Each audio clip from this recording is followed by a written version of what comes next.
abelelo lezo okufanele basisebenzise.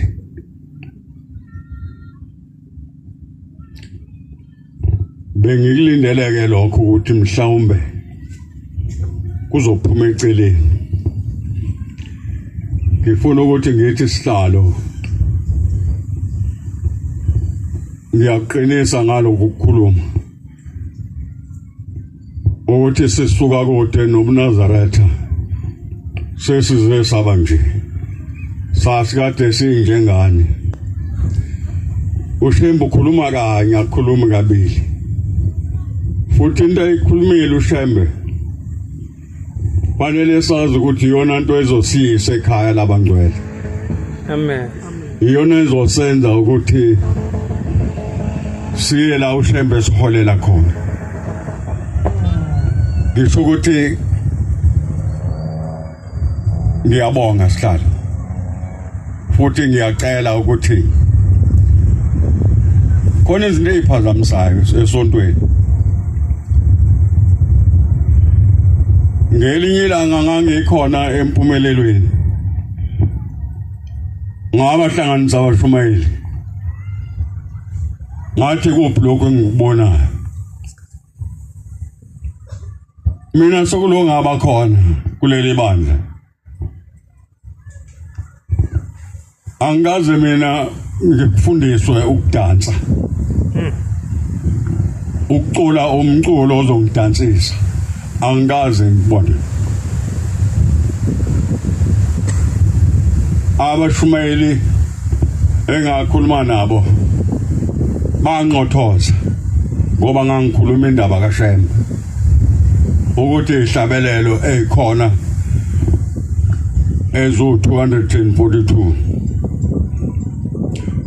lezi ihlabelelo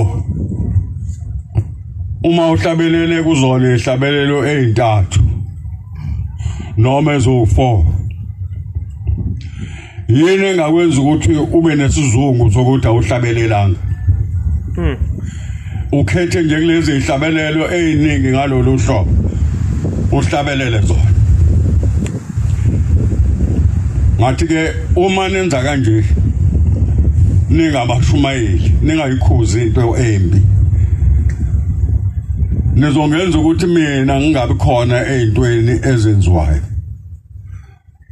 ngoba ngazi ukuthi uShembe akukhulumile wathi akungenziwa akwenziwa. Amen. Isho ukuthi ngiyabonga ngiphakamisa ukubonga sihlalo sengathi mntanami ungakhula kodwa ukhule ngemfundiso enhle. Amen. Ukhule ngale mfundiso kade ofundisa ngayo. Kade ngikuzwa nasenkonzweni yakho.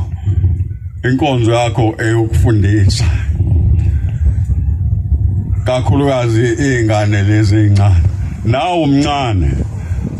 Kodwa ngibona ulimi lwakho luvuthiwe. Unolimi oluvuthiweyo. Ngisho ukuthi ke bangcwele okwesibili siba nale nkonzo la ekwandeni. Ngiyacela ukuthi mhlawumbe nangokulandelayo siphinde sibambisane ngale ndlela sibambisene ngayo. Amen. Nemnikelo iphinde ihambe kahle. Ngoba ngibukile ukuthi angathi kuhamba kahle. Inkosi sibusise. Amen. Isixhobozela izitha zethu. Amen.